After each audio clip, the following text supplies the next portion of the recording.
Welcome back to another episode of the Develop Download with Chris Brown and myself, Danielle Wright. We find ourselves in another quandary with our question this week of boundary setting, question mark, exclamation, question mark. We may deviate off of that because we have a tendency to do that at times, but I will try my best to get Chris and I back onto our develop download topic of boundary setting. But why are we talking about this today, Mr. Brown? Like, what popped up for us to kind of say we needed to set some boundaries? Well, boundaries is not a bad word, actually. Boundaries can be a good word. Hey, everybody. We have in our process, as developers, as anyone really involved with franchising, whether you're a CEO, a leader, a team member, whatever, boundaries are good things to have, not only for each other, but take a development process, for instance, right? And we get a call or a text or a message at 9 p.m. Let's call it 9 p.m. And we're an emerging brand, a young brand, and we're excited to get the lead, and it's great. And, we'll call it the leader of that team says, hey, let's jump in. Let's have a conversation with them. They're motivated. They're ready to buy.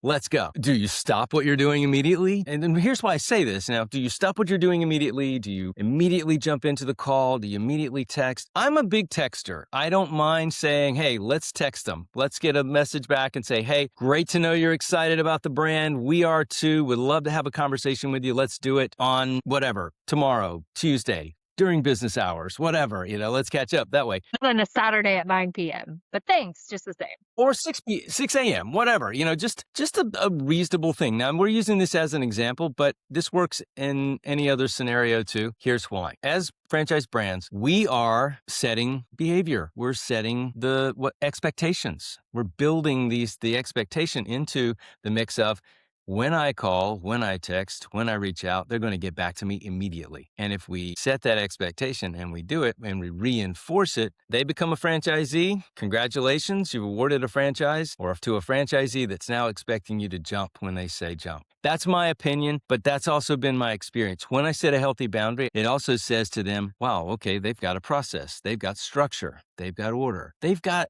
what do you call it in the boat? The keel. They've got a keel in the water, that's going a direction. And that's what we want. You're working with a brand and they're on the front end of their growth and development too. And what do you say when someone says, hey, I want to talk now? And by the way, I want to see an FDD now. And I want to know what the numbers are now. And, we have a process for that, right?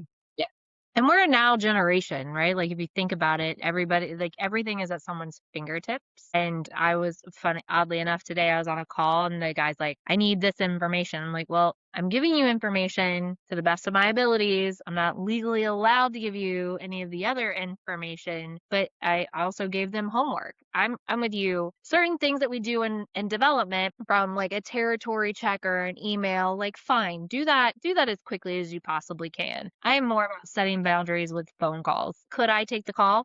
Yes. Should I take the call? No. Because I am the type of person that kind of wants to prepare for that conversation to make sure that I am fully vested in that conversation, that I'm connecting with that person on the other line. If you catch me off guard or off the cuff, I'm going to be literally in a brain space of whatever I was doing, but said yes because I was trying to make you like me, right?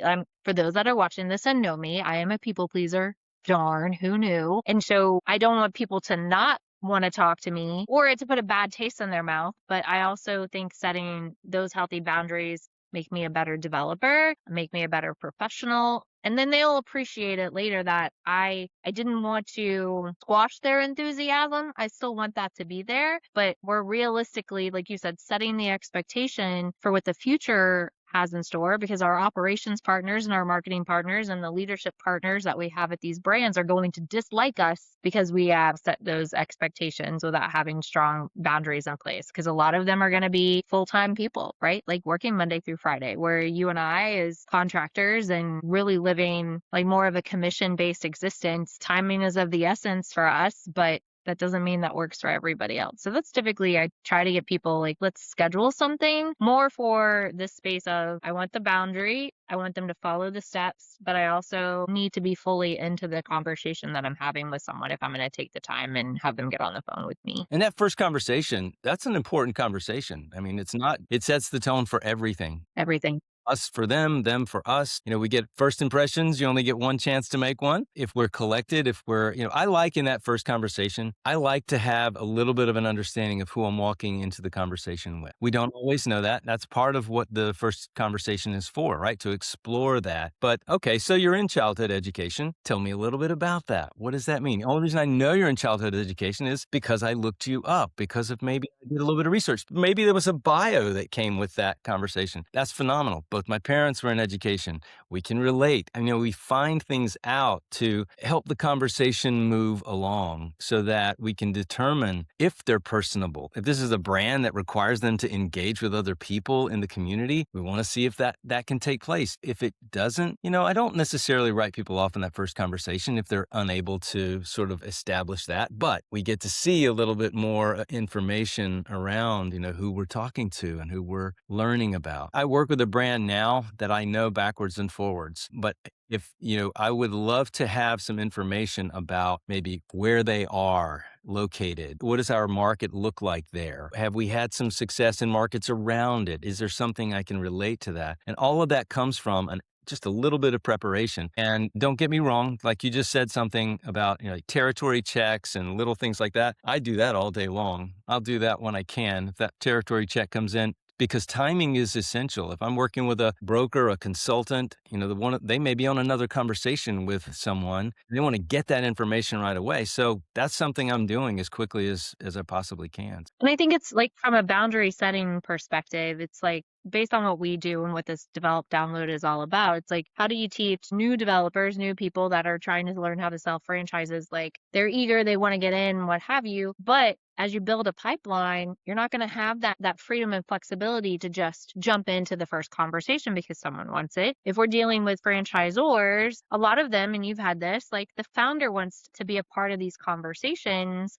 and they're eager to do what? Award a franchise. So they think the quicker they go into it, my experience has been they word vomit everywhere and now I've given them everything. And so there's no real nugget to pull them back. That's the boundary that we have for them. Like less is more, talk less, listen more, but still have that engagement. But then I've had franchises, and we've talked about this earlier today, that they were such a touch point and didn't set the boundaries early that when they got to 100 franchise owners, franchise owner number 22 was mad because he didn't have a direct dial to the founders anymore. Different time, different world. You didn't set the boundary with 22 and now you got 100 and number 22 is getting mad because he doesn't get the touch points anymore. So if you don't set the boundaries early, in some of those expectations, you're going to run the risk of burnout, and that's going to lead to failure for sure, because you're just not going to be in it. You're not going to want to talk to anybody, or you're going to swing the pendulum so far the other way that you're going to rule certain people out just because this is how they showed up in that first conversation. So for us, I think we're coaching new people to like, this is how you should set those boundaries. We're coaching franchisors, founders, brands to set your boundary.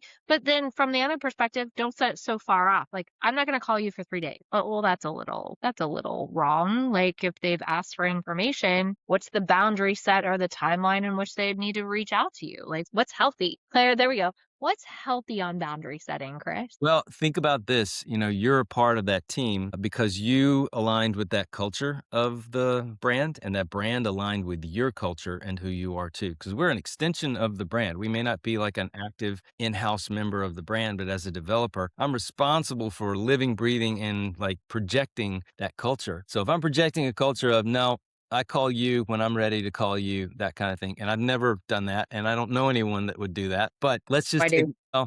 let's talk about that in a second. But the reason that we project that culture is because we want to see if it's a good fit, right? We want to see if they're going to make it to 100. If they're that 100th franchisee and we've treated that 25th franchisee the same way with the same warm, welcome, open culture. And I always like to say this, as a feature of being a part of like an emerging brand, a really young brand, you do get access to the CEO. You do get access to one-on-one conversations that number 100 might not have. At 100, now we've got added team members. We were talking about building a team earlier today. You've got added team members that now are in the field helping support franchisees and coaching and doing the things that the franchisor, the founder, the CEO did in the early days of the founding of the brand. So it's kind of cool to, I think for us to get to be that influential early on in the process as developers, as people that, get to say, hey, yeah, I'd love to talk with you. Can't wait. Let's do it on Tuesday. I've got time at, this, and this, or what. I had that experience this past week and we started talking a little bit about it today. And we thought, okay,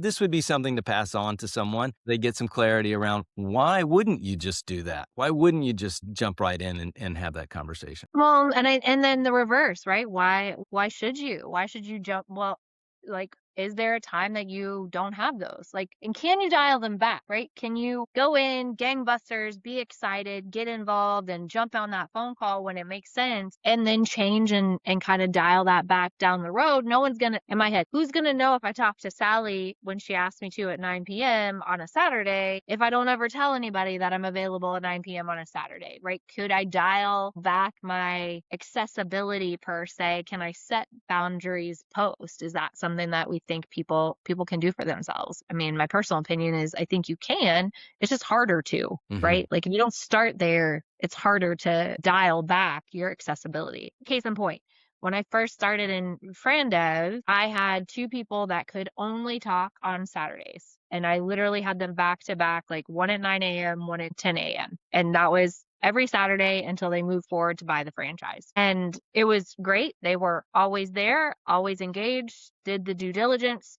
So I didn't feel like I was giving away my Saturday to somebody that was just kicking tires. These people actually were looking to move forward in a franchise brand. But there were times when I gave that same opportunity to others and it bit me in the butt because they weren't always there. They weren't always engaging. They missed a couple of calls. So then I'm like, what am I giving away of my time and myself to someone that's not, when I'm bending over backwards to make that work for them, but they aren't equally invested in the process? I think you got to choose. Yeah, I don't think you can run both scenarios, but maybe you just got to choose, like, am I always going to be strict or am I going to have some flexibility and go from You there? so you said choose. I like that.